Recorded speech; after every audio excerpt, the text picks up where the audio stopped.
ប្រទេសឥណ្ឌូនេស៊ីគឺធ្វើការចុះហត្ថលេខាទៅលើកិច្ចសន្យាសម្រាប់ការប្រើប្រាស់ឬក៏ទិញយន្តហោះប្រយុទ្ធស្រាល Leonardo M346F ចំនួន12គ្រឿងក្នុងកិច្ចព្រមព្រៀងដែលមានតម្លៃជិត 1000 លានអឺរ៉ូឬក៏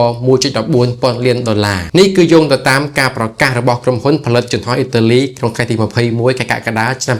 2026នៅឯពិព័រណ៍យន្តហោះអន្តរជាតិ Font Borov កម្ពុជាអាចក៏លេខទៅមើលប្រទេសឥណ្ឌូនេស៊ីបានក្នុងការប្រតិបត្តិការយន្តហោះចម្បាំងយន្តហោះវឹកហាត់ឬក៏យន្តហោះប្រយុទ្ធធុនស្រាលដូចគ្នាផងដែរកិច្ចព្រមព្រៀងនេះគឺបញ្ជាក់ពីលិខិតចេតនាដែលបានចុះហត្ថលេខាកាលពីខែកុម្ភៈនិងធ្វើឲ្យទីក្រុងហ្សាកាតាក្លាយជាប្រតិបត្តិការទី23នៃយន្តហោះប្រភេទនេះយន្តហោះនេះត្រូវបានគេដឹកជញ្ជូនតាមស្តង់ដារ Block 20ដែលជាការកំណត់រចនាសម្ព័ន្ធថ្មីបំផុតមួយរបស់យន្តហោះ M346F និងបន្ថែម Radar Array Scan Electronic សកម្មផងដែរដែលវាមានតំណភ្ជាប់ link ទី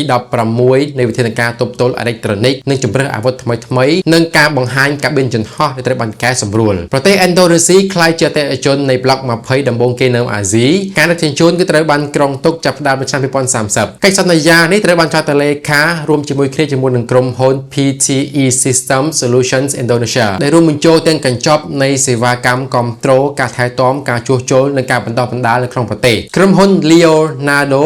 ក៏ប្រើប្រាស់នៅកម្មវិធីមួយនេះដើម្បីជំរុញការពិភាក្សាជាមួយនឹងទីក្រុងសាកាតាលើអាតូមពេជ្ជកងទ័ពជើងទឹក AW149 នេះវាយោងទៅតាមរបាយការណ៍ The Aviationist យន្តហោះចម្បាំង M346 គឺជាយន្តហោះចម្បាំងវឹកហាត់កម្រិតខ្ពស់ដែលមានម៉ាស៊ីនភ្លោះដែលបានជំរុញឬក៏ការ inspire ពីយន្តហោះ Yak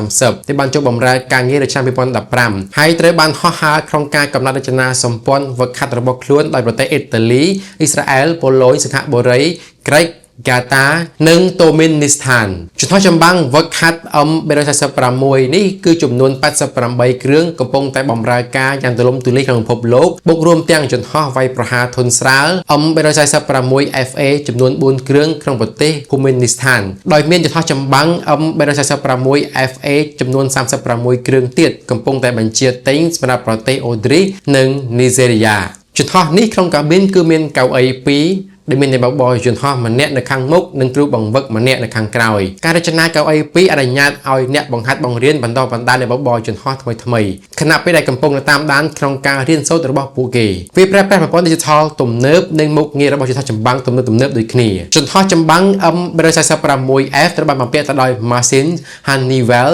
F124GA 200 Turbofan ចំនួន2ម៉ាស៊ីននីមួយៗផលិតកម្លាំងរុញច្រានប្រហែលជា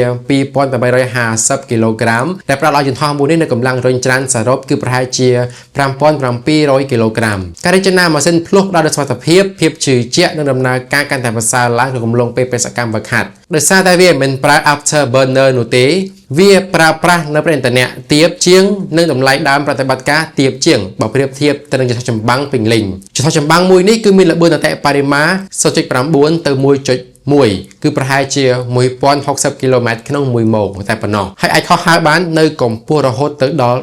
13.7 គីឡូម៉ែត្រចម្ងាយរបស់វាប្រហែលជា 1600 គីឡូម៉ែត្រដោយប្រើប្រាស់អ៊ីនធឺណិតខាងក្នុងហើយអាចឈានទៅដល់ 2000 គីឡូម៉ែត្រជាមួយនឹងធុងអ៊ីនធឺណិតខាងក្រៅវាអាចអនុវត្តទាំងបេសកកម្មវឹកហាត់រយៈពេលវែងនិងបេសកកម្មល្បាតយន្តហោះ M346F ប្រើប្រាស់ប្រព័ន្ធគ្រប់គ្រងការហោះហើរ Fly by Wire ទំនើបដែលមានន័យថាកុំព្យូទ័រគឺជួយក្នុងការគ្រប់គ្រងយន្តហោះប្រព័ន្ធនេះអនុញ្ញាតឲ្យយន្តហោះធ្វើត្រាប់តាមលក្ខខណ្ឌនៃការគ្រប់គ្រងរបស់យន្តហោះចម្បាំងទំនើបដូចគ្នាវាធ្វើឲ្យកាន់តែងាយស្រួលសម្រាប់អ្នកបើកបរយន្តហោះក្នុងកំឡុងពេលផ្លាស់ប្ដូរពីយន្តហោះវឹកវើទៅកាន់ការហោះហើរយន្តហោះប្រយុទ្ធនៅជួរមុខវាអាចរកឃើញនៅគោលដៅយន្តហោះសត្រូវនិងតាមដានគោលដៅតាមផ្លូវអាកាសអនុវត្តផែនការនៅដីនិងការគ្រប់គ្រងបេសកកម្មវាយប្រហារវាក៏ប្រើប្រាស់ប្រព័ន្ធអាកាសចរទំនើបតំណជាប់ទៅនឹងយុទ្ធសាស្ត្រឧបករណ៍សង្គ្រាមអេឡិចត្រូនិកនិងប្រព័ន្ធការពារដូចជា Flare ជាដើមយន្តហោះ M346F គឺមានកន្លែងទុកអាវុធចំនួន7ឯណោះដែលអាចទុកអាវុធនិងឧបករណ៍ខាងក្រៅប្រហែលជា 3000 គីឡូក្រាមអាស្រ័យទៅលើបេសកកម្មដែលបានកំណត់វាផ្ទុកមីស៊ីលពីអាកាសទៅអាកាសដូចជា AIM-9 Sidewinder ឬក៏ Iris-T ក្របបែកដឹកនាំ Rocket ឧបករណ៍ឆ្លប់យោកានិងអ៊ីនធឺណិតខាងក្រៅការប្រយុទ្ធរបស់យន្តហោះមួយនេះអាចអនុវត្តបេសកកម្មជាច្រើនបានវាអាចត្រូវបានគេប្រើប្រាស់សម្រាប់ការវឹកហាត់ និងការវាយប្រហារស្រាលការល្បាតផ្លូវអាកាសការឈប់យកការនិងបេសកកម្មផ្លូវអាកាសទំនើបមានកំណត់ទោះជាយ៉ាងណាក៏ដោយវាមិនត្រូវបានចលនាឡើងគឺដើម្បីជំនួសចម្បាំងដូចជា F-16 Gripen ឬក៏ Rafale នោះទេសម្រាប់ប្រទេសឥណ្ឌូនេស៊ីការទិញនេះគឺបំពេញចន្លោះរវាងយន្តហោះវឹកវើនិងយន្តហោះចម្បាំងនៅជួរមុខបច្ចុប្បន្ននេះកងទ័ពអាកាសឥណ្ឌូនេស៊ីកំពុងតែហោះហើរយន្តហោះដូចជា BAE Hawk 109/209 ចំនួន28គ្រឿងយន្តហោះចម្បាំង KT-50I Golden Eagle ចំនួន16គ្រឿងក្នុងតួនាទីជាយន្តហោះវឹកវើនិងវាយប្រហារស្រាលដែលភាគច្រើនគឺកំពុងតែខិតជិតដល់ចុងបញ្ចប់នៃអាយុកាលសេវាកម្មរបស់ពួកវាហើយកងទ័ពអាកាសឥណ្ឌូនេស៊ីក៏ប្រើប្រាស់ F-16A/B C/D ចំនួន33គ្រឿងនិងយន្តហោះចម្បាំង Su-27 Su-30 ចំនួន16គ្រឿងជាមួយនឹងកម្មវិធីជួសជុលឧបករណ៍យោធាយ៉ាងច្រើនកំពុងដំណើរការយន្តហោះដូចជា Rafale គឺចំនួន39គ្រឿងនិងយន្តហោះចម្បាំង KL-21 Barome ចំនួន50គ្រឿងកំពុងត្រូវបានបញ្ជាទិញគ្រប់ប្រភេទយន្តហោះទាំងអស់ប្រទេសឥណ្ឌូនេស៊ីគឺប្រើប្រាស់យន្តហោះចំនួន